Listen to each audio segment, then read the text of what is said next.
Actions to Wealth. It is the 11th of February 2024. Thanks for your attendance and thanks for coming along to share to see what we've got going this week. We've had quite the rocky week with things up and down all over the place. During the week, we had Fed Powell speak. Earlier in the week, we've had a few other bits and pieces with the Australian dollar and the cash rate and the RBA holding steady. They did have a little bit of what we call it, heavy weight coming in on them to not cut interest rates, not to be the first country to cut interest rates at the moment. Everybody is looking for a cut in interest rates, obviously, with Powell and his speech saying that there would be no cut in the interest rates. And then he followed that up with a 60 Minutes interview saying that it's not happening until the data gets better. What we have seen during the week, though, that is what has been really, really interesting is some of the rhetoric and the commentary saying, well, what more data does he need? Is he the only one on the Fed committee saying that this is what is needed?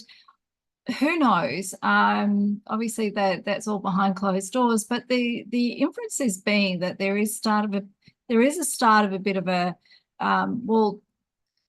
what more does he need to even look at cutting interest rates in March? Now, there was initially a 51% chance of that happening. That has obviously dropped off the books, but let's see what happens going forward in the next couple of months as people sort of say, well, okay, March isn't that far away. And we can look at that going, March really, really isn't that far away. So what we have got tonight is I'm going to give you a rundown on gold and oil.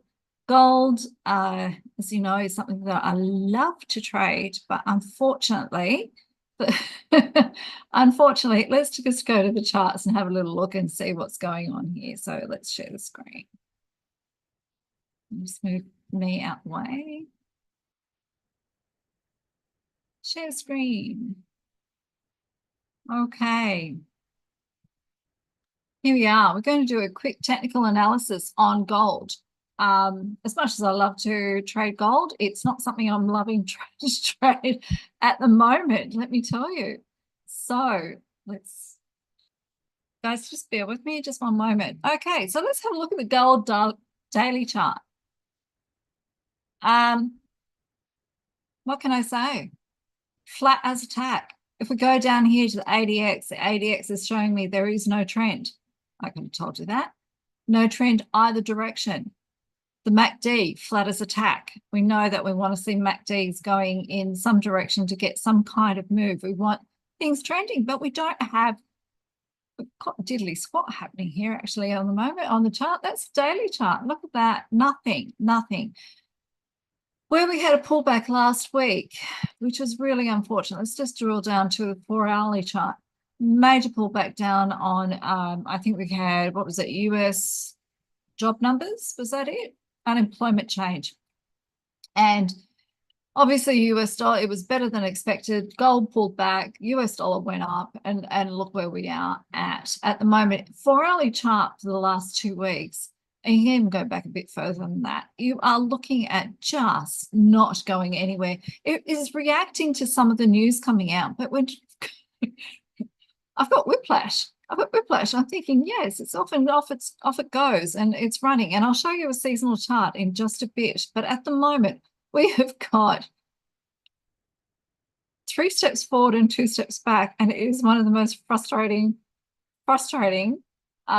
6 weeks I've had in quite some time, because it's not quite where I would like it to be going at this time of year, in an election year, in a presidential election year. We're just missing out completely here, but this is what we've got, and that's just what we've got to work with and be brave.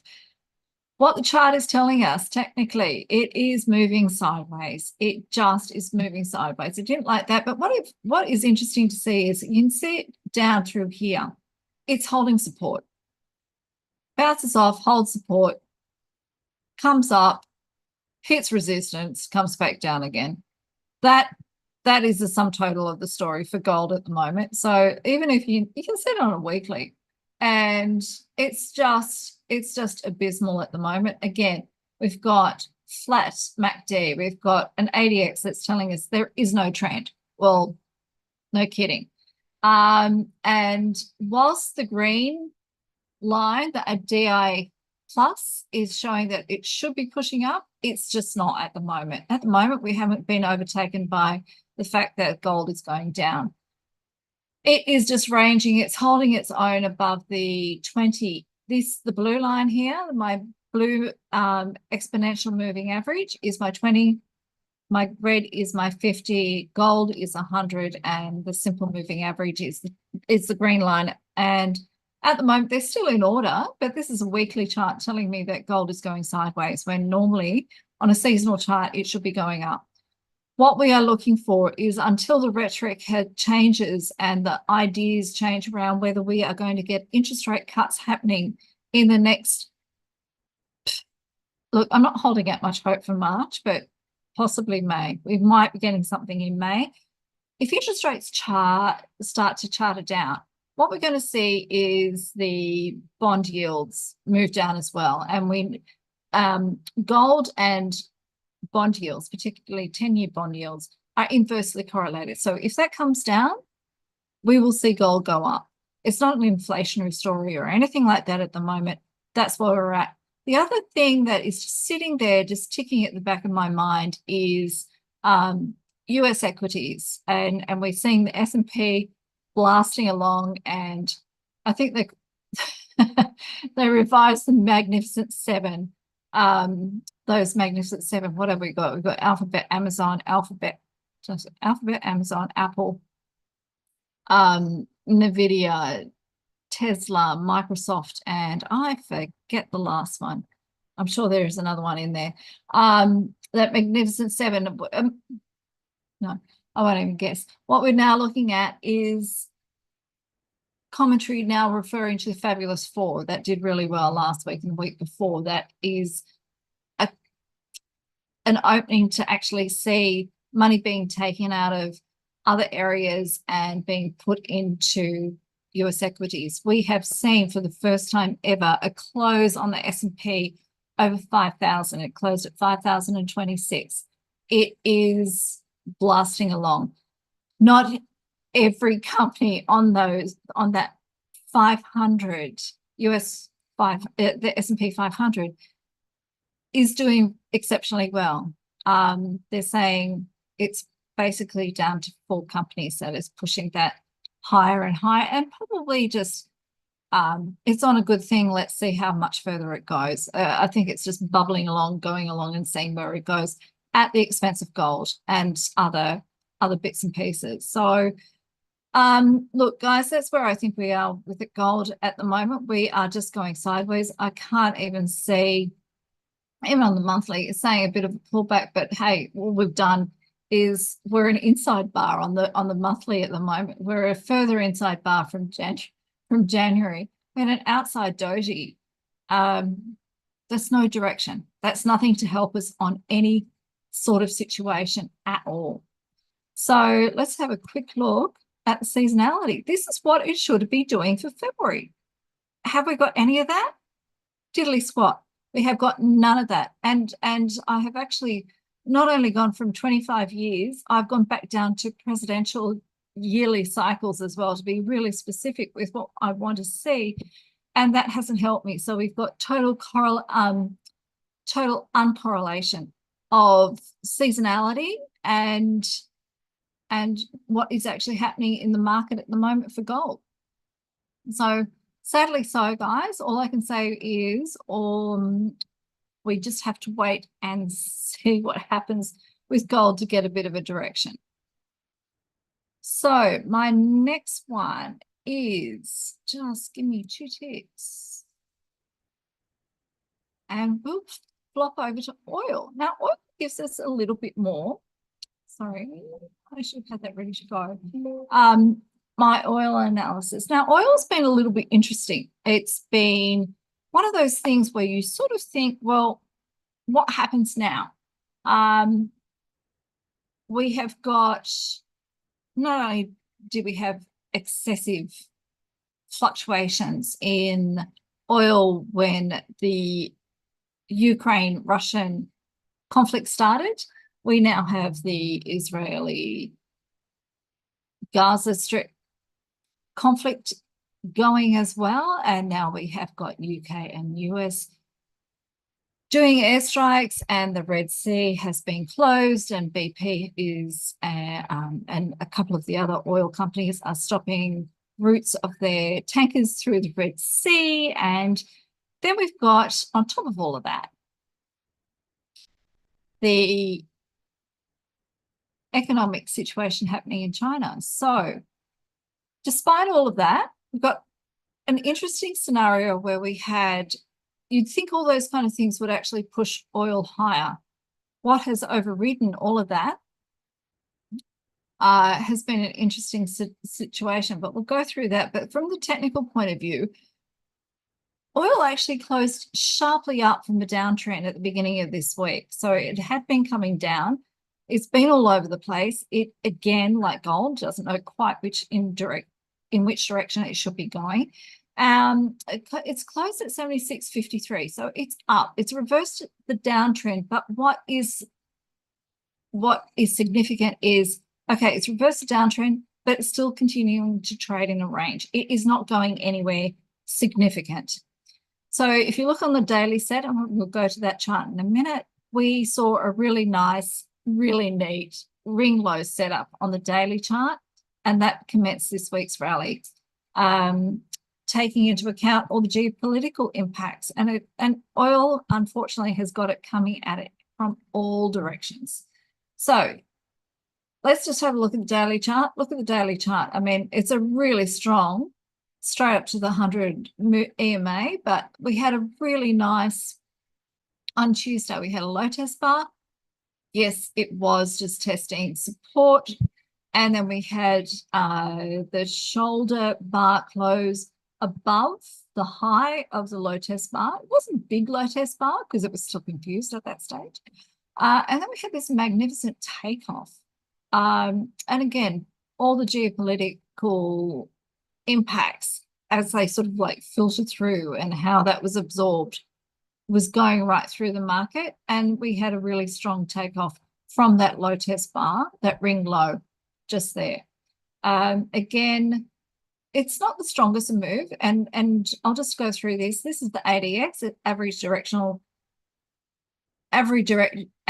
directional indicator, and that's not telling me until it gets above 25, that is not a strong trend. And you can see there, it's just all it's done is gone down, up, down, up, down, and up, and straight back into the middle of that range.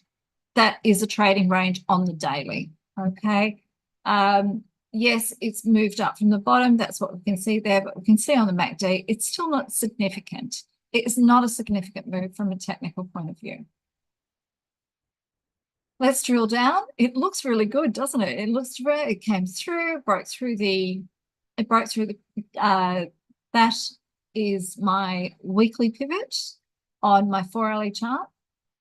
So supported, supported, supported. And then all of a sudden it took off and it's decided to go through to R1.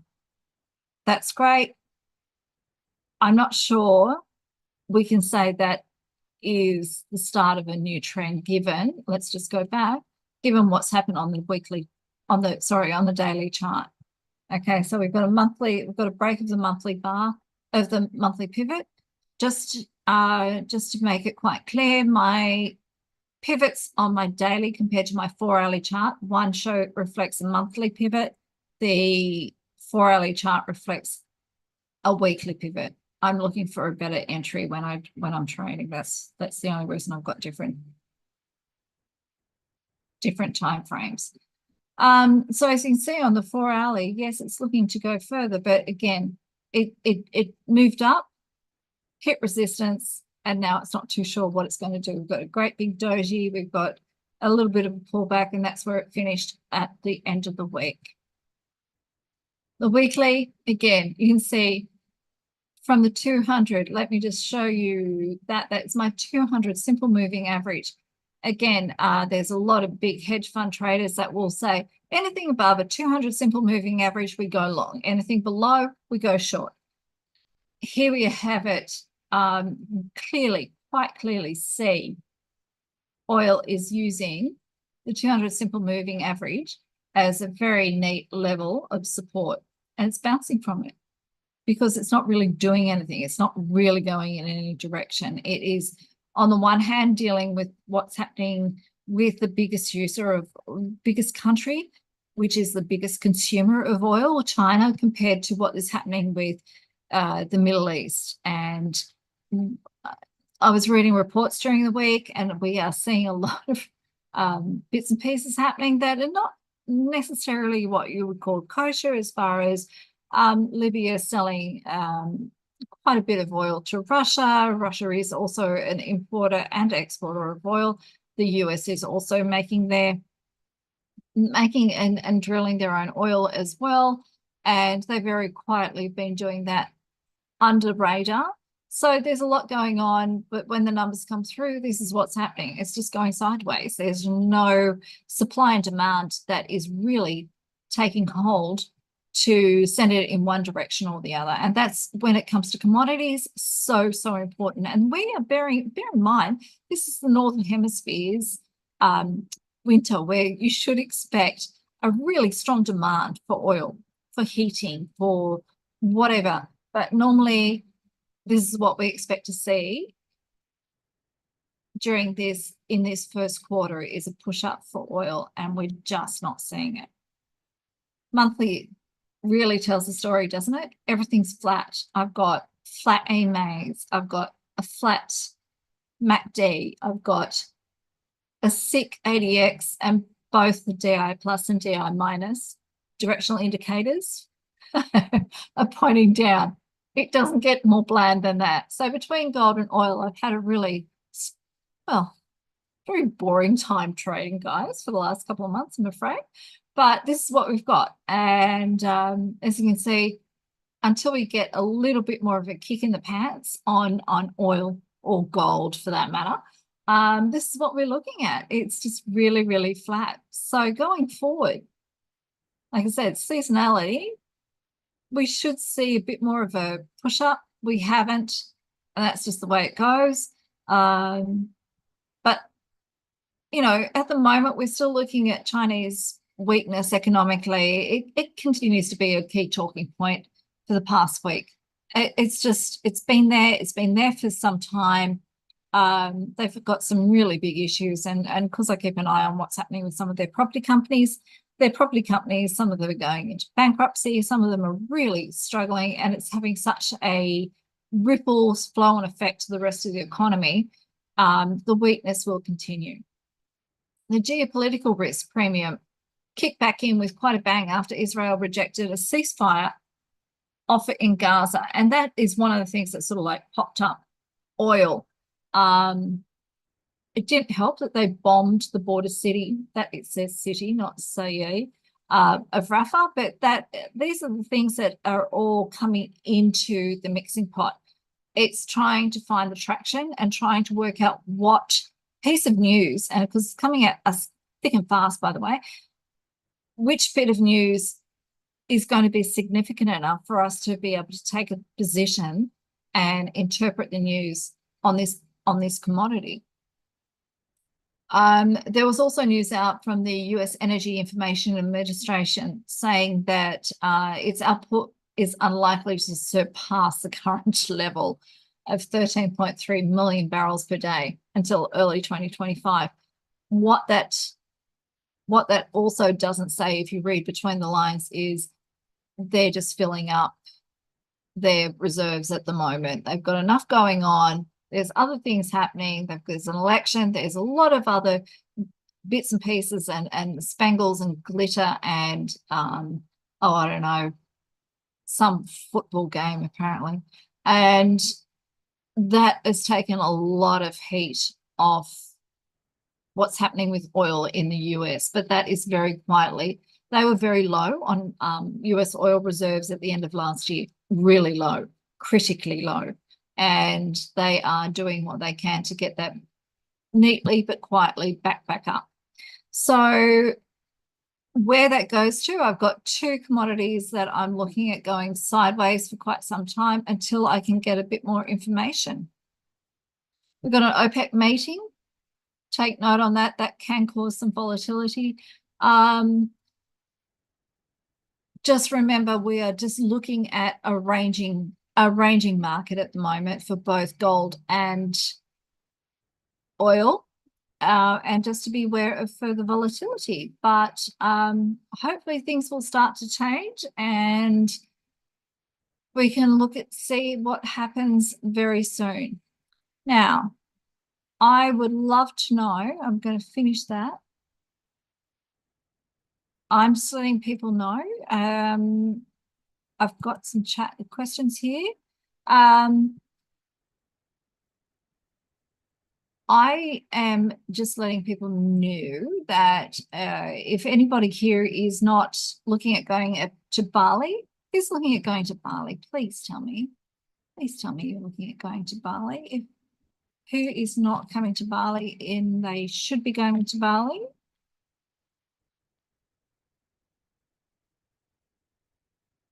Trying to go, family. Oh, Catherine, I'd love to see you there. Bali is looking fantastic, and I'm just going to give it a plug. Not that I was asked to, by the way, but I'm really excited. I'm going to Bali. I am leaving children here on their own. And Kathy Lean, Paul's been able to get Kathy Lean to come to Bali. Now, for any of you who don't know Kathy is somebody I have been following for about 15 years. She is quite, she's one of those just amazing people. She graduated from the Stern School of Business, which is the University of New York, when she was 18. So we're talking about somebody that you should probably sit up and take note of. She's written books. She is in the market day in, day out. She has got an incredible depth of knowledge, and I'm really excited to be seeing her. So, guys, if you are not platinum, would like to be platinum, I think Sam can drop something in the chat box too, or you can contact James during the week and just say, yeah, this is really something I would like to do. Then I suggest you do it, because I'm really looking forward to seeing Kathy in Bali. And obviously there is quite a number of the team. Thank you, Sam. She's got contact to actionstowealth.com. We have got, I think, most of the team coming to, including Uncle Jeff. Uncle Jeff will be there. We've got most of the team coming. I think even Chloe's trying to work out how to get a 3-month-old baby to Bali. She doesn't want to miss out. I mean, we're all so lucky that Paul's been able to secure Kathy to come and speak to us and run the US trading session with Gordon Scott. And we're just really lucky that we've got such a great team available. I'm lucky. I've got access to these guys as well. So yeah, if you haven't, seriously think about it. If not, get in contact, see what you can do. And that's pretty much me over and out for the evening. Happy trading, everybody, for the week. And I look forward to seeing you either in Bali or perhaps in Singapore on the following week. So that's me over and out. Thanks, Catherine. I hope everything works out. Good to see you, and hopefully we can get